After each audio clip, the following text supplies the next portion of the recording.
If I come to your house and the dishes are in the sink, I would have thought, "Oh, come on, Andrea." I already feel very nervous just thinking about becoming that girl. They use both qualitative and quantitative data, including consumer insight, in order to predict the trend for the next decade. Apparently, roughly 75 million of the global consumers of self-help services are actually millennials. Seeing a woman that is put together was more frowned upon. Most probably, she didn't have time to be a good wife or a good mom. Women can be everything, just not at the same time.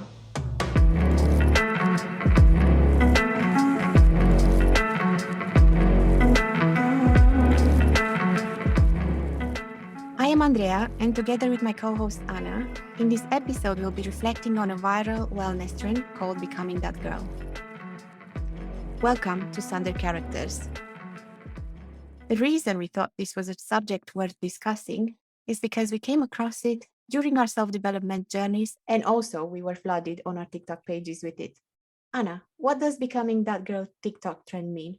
I think this is such an interesting trend, and it's not the first one we see go around. Every other month or so, we have a brand new trend, but this one is encouraging women to become the best, most productive version of themselves. Because they say there's always that one girl that has her life together. She gets up really early to work out. She drinks her green juice, fills out gratitude journals, and also all around a very calming presence. TikTok users essentially are just sharing videos of them going about their that girl routine and also share advice on how to achieve this lifestyle. I already feel very nervous just thinking about becoming that girl. For some reason, after I've seen a million TikToks of it on my For You page, I started thinking about all the many ways in which my life doesn't look like that. Not every day anyway. We are really big consumer of social media. And I think it's really, really important to reflect on the things that subconsciously hit our screens, particularly when we scroll on any given platform. My For You page and your For You page on TikTok are fairly different. When we were talking about this subject, you mentioned something about getting enough sleep, and my For You page was more about getting up at 5 a.m. So initially, my first reaction was to be a little bit annoyed to see yet another trend that encourages and values productivity over rest, because I think there is a certain time and space for both. You can be productive, but we need rest to be productive, right? So I like the encouragement to become the best version of ourselves, but there are certain parts of this trend that I really don't like. How about you? I really see this trend from a positive point of view. And Maybe it's got something to do with the fact that you're actually quite a positive person. maybe, but I really enjoy seeing this trend go around. And I know being a trend, it just depends on our perceptions of it. And also because of our different perceptions, we'll just create fallbacks and disadvantages of it. I mean, Andre, when we initially started talking about this, you're like, I disagree. What do you mean you have to wake up so early every morning? You were more on the against the trend side of things, or at least that's how I kind of interpreted your perception of it. But you don't realize that you're working towards becoming that girl every single day. Wow. You're the type of girl, exactly, you're the type of girl that will say, I want to make my own bread and I need to take care of myself. Or no, I'm gonna add more money in my budget for makeup and for skincare. I heard you say that so often. Or Anna, I cannot do that to myself. I need to take care of myself. And for me, that's the idea of becoming that girl. You being so against it, I just couldn't understand it. It has to do with the way the social media platforms perceive this trend. If it means waking up at 5 a.m., working out for 3 hours, and then having the nicest breakfast, if that works for her, the way I look at these trends is more, this is what works for this girl. Wearing nice clothes, working out, journaling first thing in the morning. But I only take the fact that different girls have different perceptions, different people react differently to, what works best for them. Thank you for the compliment. I also think that you fall into that category of that girl, at least in my view. But genuinely, I didn't think that I would fall into that category, mostly because I feel that when you look at social media, there's a certain aesthetic that surrounds it. And my life is not that aesthetically pleasing in many ways. Yes, I do make my own sourdough. Yes, I do look after myself in ways that feel natural to me. Would I fit into that girl social media trend? I don't know. Becoming that girl just seems to be the Gen Z rebranded version of girl boss or self-improvement, things that we had previously. By definition, self-improvement is just the process of gaining new skills and knowledge to become a better person, both personally and professionally. This is nothing new. Just because they put a name on it, becoming that girl, doesn't mean this wasn't something we did in the past or that previous generations perhaps went through. Yeah, it just seems like they gave it a cool marketing name, like a brand. I've been reflecting on the women in my life, in particular my mom and my grandma, because they are part of baby boomer as well as Gen X. In Eastern Europe, this emphasis on self-improvement or care or the importance of being the best version of yourself wasn't very trendy. I don't think it was when my mom was in her 30s. I don't recall that being the case. On the other side, I recall dialogues on the importance of being a great wife or being a great mother and always putting the family first. And that's how they measure women's success. If someone came into your house, the house had to be spotless, otherwise you failed as a woman. Wasn't the fact that someone came into your house and you were dressed nicely, you smelled nicely. No, no, no. Your house was the most important thing. Yeah, your house was your passport, I suppose. And in lack of social media, I guess everyone was that girl, that woman, that housewife.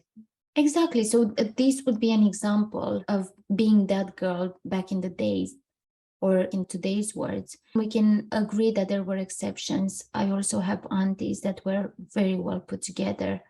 Were they complimented by the society? I don't really think so, or at least not by other women. Almost like it's a bad thing. Exactly. I think seeing a woman that is put together was more frowned upon. Most probably she didn't have time to be a good wife or a good mom. Wow. I mean, it's quite a step away from this girl trend. And in many ways, if you look at it from that perspective, I think it's a lot healthier. I absolutely agree. And I really enjoy where this idea of self-care for women, I can see how this evolved into something more positive. We always talk about facts and data. And when it came about this topic was relatively difficult because I wanted to do it justice. If I'm looking at a study done 2 years ago and how women measure success for themselves, probably doesn't really reflect what my mom or my grandma would have said back in the day.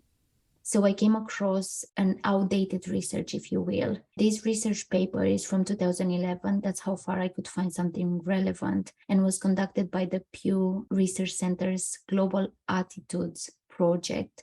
And one of their questions was, is success in life determined by forces outside our control? And examples of this will be fate, luck, or happenstance, which is just another way of saying coincidence. The findings concluded that an average of 60% of Europeans agree that success is not fully in their control, compared to 36% of Americans echoing the same feeling. The general definition of success is the accomplishment of an aim or purpose. For my mom and grandma's generation, which were born and raised in Eastern Europe, achieving this success was more about putting yourself last in order to be a great wife or mother.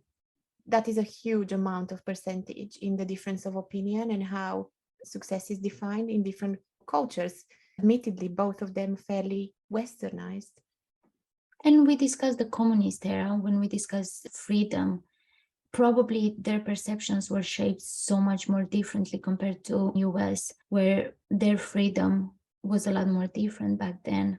In Eastern European culture as well, and perhaps the way you and I have experienced it, is this association of a woman with being a good housewife, even though women actually do have jobs, obviously. Both my mother and my grandmother had jobs, and regardless of their career ambitions, they still had this, at least from my point of view, a very unrealistic expectation that the house, the cleaning, the food, the children, everything needed to be perfect. Yeah, was the society pressure or the peer pressure? I think so, because who invented this rule even? It's just that everyone was doing it. And I think you kind of want to fall in line with what everyone else is doing. Otherwise, you live on the outskirts of a certain culture or a society, right? Like you were saying earlier, that Women who perhaps they were single or they were not married or they didn't have children, they were kind of outside of this box where the culture or the society valued all of these things above being independent and looking good and like wearing perfume and lipstick and so on. What I was trying to say is, of course, when you're trying to achieve all of that, something has to give. And I think in their cases, it was oftentimes their own time. On the other side of the story, there is also a lack of education, recognition, and self awareness. Because let's face it, if you're so busy looking after everything I said above, who the hell has time to do diary entries? How about meditation? How about journaling? It was just not a given.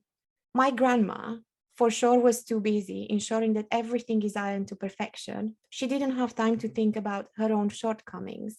Her shortcomings were related to maybe a cake that didn't rise enough. To add this on top of fairly religious existence within the Eastern European culture, you can see how women from that generation can think that success is dependent on external forces.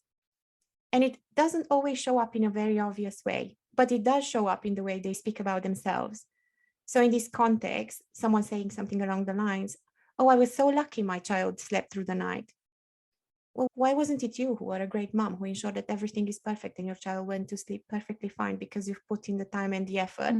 Or my child is misbehaving because he's lacking a father figure in his life because I wasn't lucky in love, maybe. Reading. So I'm not really able to do anything about this situation. It is what it is. My child just misbehaves. When you think about that setup in that particular context, meaning living in a world with no phones, no social media, no access to information, what was really the standard for being a great man? Who decided that? Who decided what's a great woman? Kind of everyone and no one at the same time. It was just so normal to spend a million hours obsessing about cleaning every corner of your house that journaling would have sounded like an out of the world idea. And I'm really, really glad to see that we have moved away from that. I certainly am working every day to unpick this kind of Eastern European bad habits. We had a conversation many, many moons ago. Even though now we live in Western Europe, advanced economy, and we were talking about going to someone else's house, even though we have the mentality we have today, where I will not try to judge a woman. Because if you and your partner live together, if I come to your house and the dishes are in the sink, I would have thought, "Oh, come on, Andrea." But was very, very deep inside. I could hear my mom, I could hear my grandma, I could hear all the women in my life when I was a child. You and me both. Yeah, because this is what happens when you're born in a certain setup. You and I, we both live in England. We do not live in the Eastern European society anymore. Yet this became our internal speech. I wish my mom was aware of this trend back in her 20s or her 30s. I think back then they felt to see how being the best version of themselves could positively impact their roles as moms and wives. I would have just liked to see my mom take care of herself a bit more. In some situations, maybe put herself first. And I'm not saying, not take care of us or not cook for a full week because that's her week for self-care. No, but 1 hour a week, inevitably, this would have been such a strong example of how to allow ourselves, as her daughters, to take personal care without feeling guilty. You can have a lion without feeling guilty. I think it's just so much harder to do when we've got all these voices in our head telling us that we should be productive. What I take issue with is that there is an immense amount of pressure on women to also be all of that, the perfect housewife, the perfect everything. Women can be everything, just not at the same time. No, I agree. And I think there's a lot of pressure on men, but for different reasons. Yeah, for different reasons, of course. Anna, what do you think? Is this trend a step towards improvement or is it toxic positivity? I think it depends on our own perception of it. I mentioned that for me, this is actually towards improvement more than toxic. But then you can see the other side of it. The Tab, which is a tabloid style news site written by students at top universities, discussed further this trend. And they're trying to answer the question, are there any problems with that girl TikTok trend? And they say this is just a desire to reach your goals, but it's also about the idea of bettering yourself because of the belief that the you right now isn't good enough. In this article, they reviewed 20 pieces of advice TikTokers are giving out to achieve that girl vibe. And some of them, I think they are very useful. If someone is hurting you, you should leave them. You should eat more fruits and veggies. You should drink more water. You should leave a toxic relationship. Yeah, the issue I have with general advice like this is that it needs to be more context. Otherwise, it sounds a bit tone deaf. When you say things like don't stay in toxic relationships, okay, we're lacking some context here. It's not that easy to leave a toxic relationship, regardless of the kind. I think for me, to answer this question of is it a step towards improvement or is it toxic positivity, becoming that girl TikTok trend started as a step towards improvement. Well, obviously, someone has started it. And advice like eating better and reading more books is harmless. It just becomes toxic when we bring in the one size fits all aspect of it and when we turn it into a certain aesthetic. So I have a few questions about that. How do you become that girl if your work starts at 5 a.m. or if you work night shifts? Question number one. Question number two is how about if you don't have the funds to buy linen bed sheets and nice skincare and all of that, or a certain brand of gym gear? Why not? What about if you're struggling with mental health issues? It's all these things that have turned into a certain aesthetic associated with becoming that girl that I take issue with, because you can see how easily it can leave people feeling inadequate and encourage consumerism. And I think on surface level, even though it's a trend that's seemingly harmless, it could be good for all of us if we learn how to reflect about what serves us and leave behind what doesn't. Otherwise, I just feel like it gratifies a very curated, edited lifestyle. The green juice and the ribbed glasses, the expensive skincare, and the whole aesthetic, these are really good things, but there are also very surface level stuff. I would like to see this trend becoming a little bit more real, like looking after yourself in your normal, not so curated house. Why not show the mismatching glasses? You're still drinking water, right? Work out in the gear you have. Buy gym gear if you want to do so and if you can afford to do it. I would also like to see looking after your money and finances becoming a part of this girl TikTok trend. What would you like to add to it? I would like to see people focusing more on the positive side and take from it what makes the most sense for you. That's where the essence of this trend stands. When you talk about gym gear, I mean, the way I feel when I get ready to work out, if the outfit looks great on me, I actually feel more motivated to go for a run or for a walk or for my workout. The aesthetic side of it helps so much. Yeah, I see your point. I didn't think about it, but you are quite right. And I do feel a lot better when I dress in a certain way for my workouts. I think it's more about getting into that mindset, making a little ritual out of it, I suppose. Exactly. And I've seen a lot of videos on this because this is not something that appeared yesterday. But a lot of girls said, especially with food, how they were triggered. But then the way you present the food is so appealing. If something looks better food wise, if it's arranged on the plate different way, Yeah. I feel like I enjoy it even more. I'm a visual person. It kind of filters to my eyes first. And then I feel like I can enjoy it a lot more. Otherwise, why don't we eat milkshakes pan or straight from the pan? So, what is your view on this? Do you think following a trend can help us achieve an effective habit implementation? Here, I think it's good to discuss some books that talk about habit implementation to see if a trend can move us towards sticking to one. The problem is not starting. In a lot of cases, is sticking to it. How many times we go to the gym on a Monday? The first of the year, we are brand new people, and then by February, there they are. New year, new me from January 1st. So we are creatures of habit and routine. Charles Duhigg, who talks in his book about the 3 R's of habit implementation, he refers to the 3 steps of this habit loop as cue, routine, and reward. So cue is the trigger that reminds your brain to do something. And following this comes routine, which can be either physical, emotional, or mental. Once the routine is finished, the reward should be the part we are all waiting for.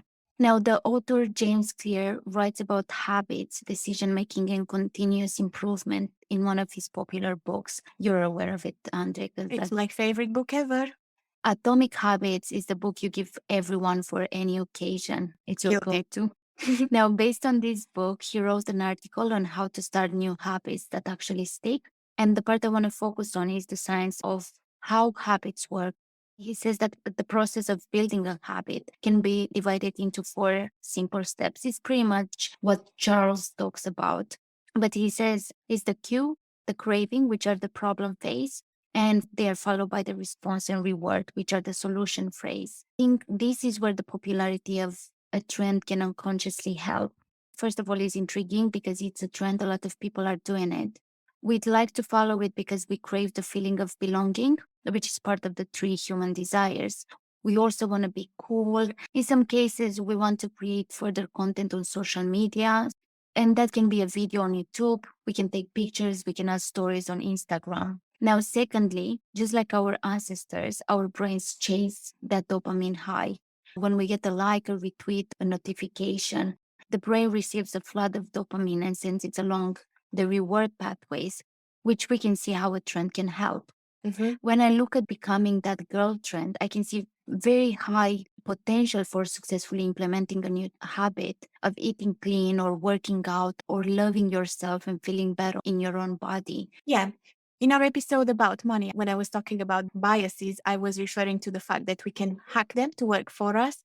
So I guess it can help us implement a habit more effectively if we surround ourselves with a lot of content around becoming that girl. If we feel like this is what we're lacking, it might be helpful in that way to just see lots of people doing the same thing. But I want to go back to Atomic Habits because you already mentioned it's one of my favorite books.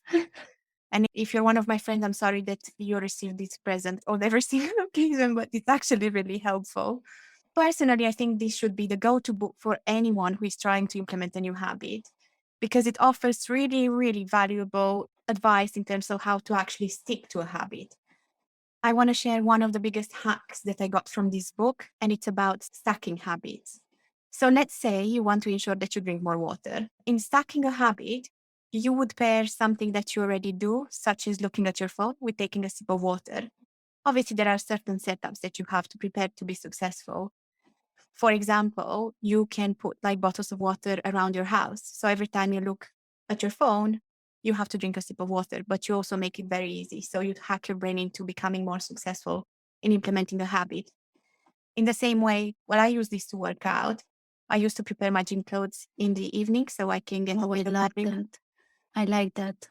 Yeah, it really worked for me because I didn't have to go through the effort of getting out of bed and thinking about what the hell I'm supposed to wear today. So it made it a little bit more easy. And you can take this idea of habit stacking even further into your life for whatever it is that you want to achieve, as long as you stack it with something that you already do. Andre, in this day and age, how do you think trends are impacting the world? I think trends can impact the world both positively and negatively. For example, look at journaling as a trend versus fast fashion. I think it's very obvious which one is the positive one and which one contributes to the damage of the planet, you know? But I think the word trend has been normalized now with the invention of social media. But trends have existed for centuries. If you ask me what is a trend 10 years ago, I'm pretty sure that I would have answered that a trend refers mostly to fashion.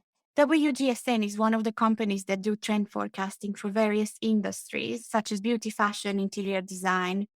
And I heard of them when I was a student, right about 10 years ago. They are really interesting in the sense that they use both qualitative and quantitative data, including consumer insight, in order to predict the trend for the next decade. Whilst I was studying, I went to one of their conferences, and I remember how shocking it felt to me that they were talking about a 10-year trend prediction. They mentioned in that particular conference that what will become trending is a more personalized customer experience in terms of pretty much every industry, not just fashion. They were talking about appliances that can be customized for the needs of that household. So I remember looking at some kind of stove and a fridge, and I was thinking, no, that feels so out of this world. But here we are, 10 years later, using skincare that has my name on it. We get pretty much customizable experience in everything. They were talking about how that experts travel across the world and they predict how trends are born. So how do they know what will be the next trend? They've got experts who they send across the world, and they also keep an eye. At that point in time, I think Twitter was mentioned. I'm not sure.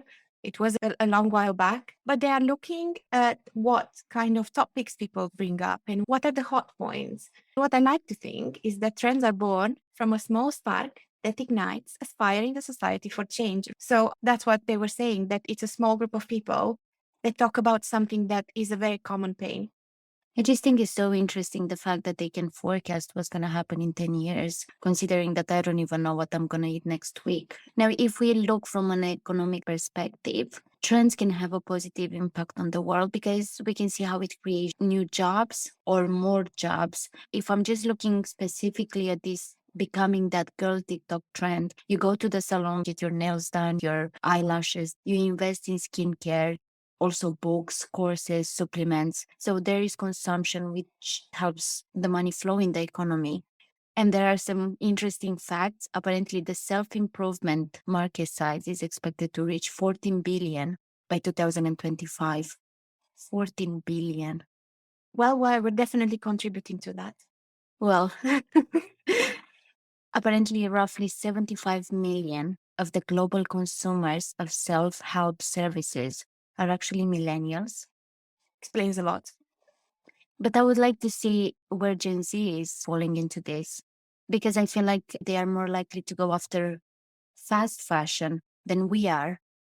Probably. And I don't know whether that's got something to do with the fact that we were born between two worlds. So for us, self gratification came a lot later in our life. We weren't born with it. Apparently, millennials are willing to spend $300 per month on personal development.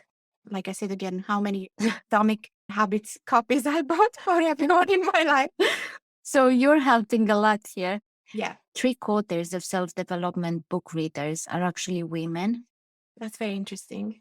Now, if we are looking at health trends, OECD actually did a survey on this, and they said that life expectancy has increased in all OECD countries over the past 50 years. They said that you can see the progress being slowed down in the last decade. The causes of this slowdown in life expectancy gains over time are mainly impacted by heart disease and stroke, rising levels of obesity, diabetes, as well as population aging, which have made it difficult for countries to maintain the previous progress.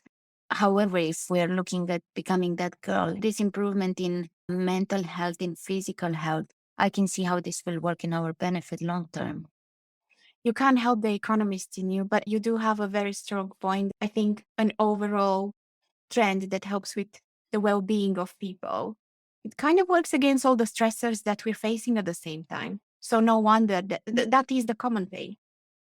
Exactly. I've also came across recycling trends.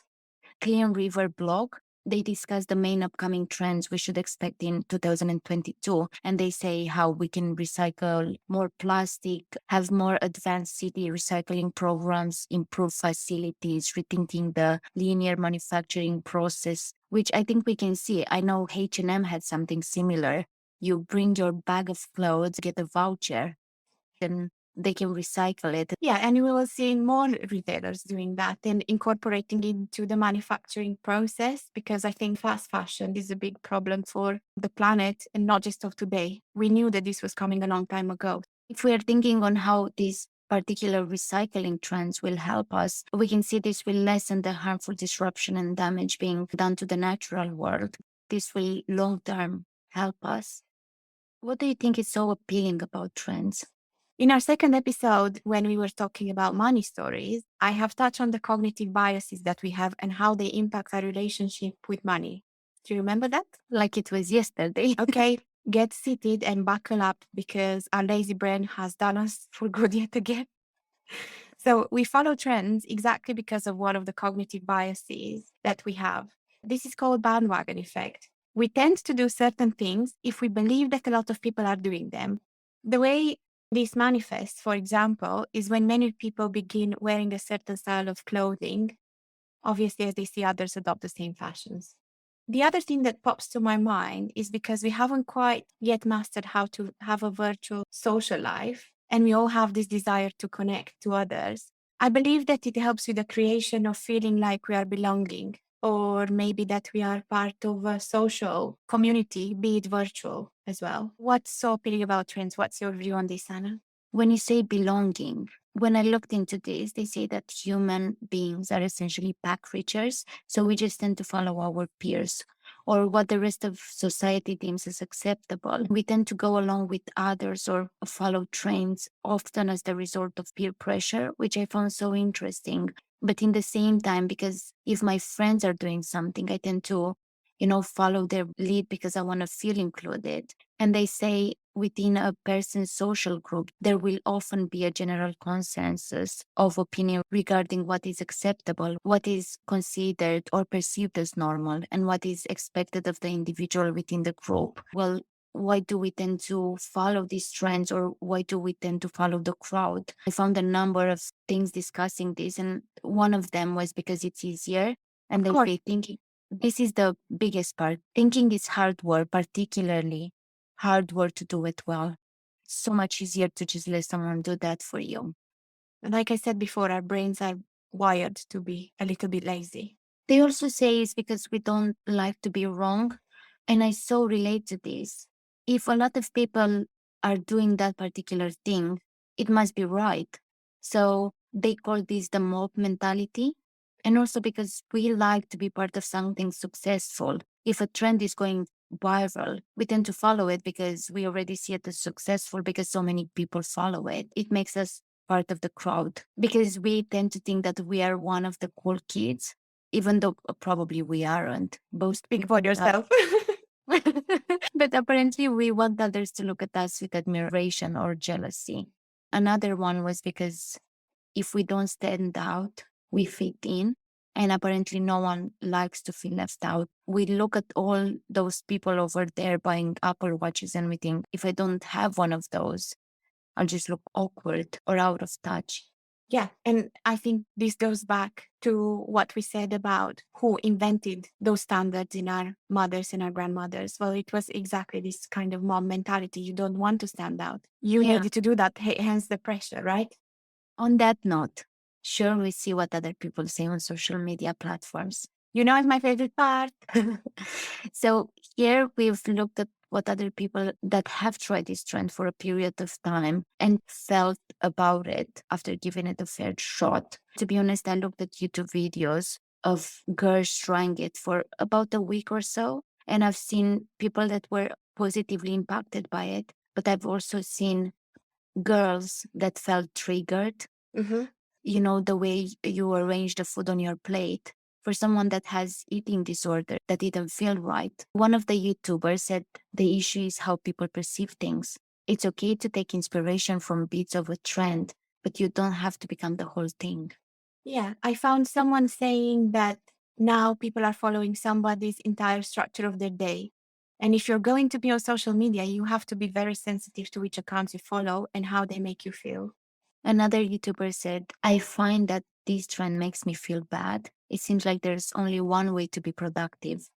If you don't wake up at 6 a.m., then you're not that girl and you're not good enough. And that's exactly what we discussed. Seems like even this particular YouTuber, she'll just follow one example. She won't look at it as, wake up early. Maybe early for her is 8 a.m.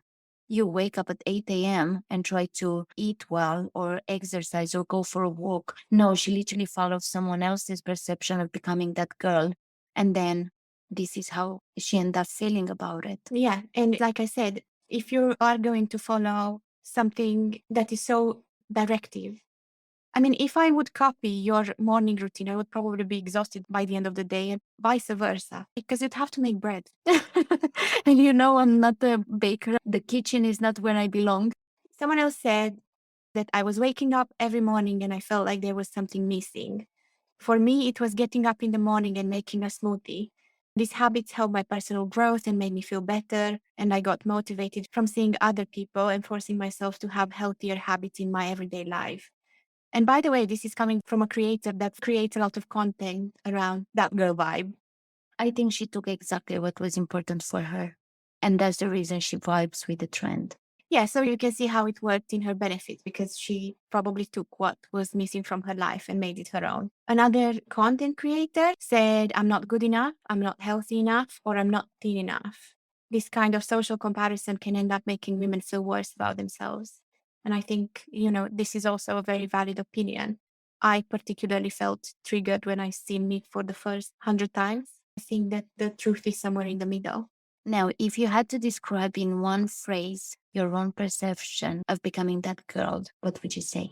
Every girl is that girl by simply being. Oh, that's beautiful. And I would say, as with alcohol, consume it responsibly.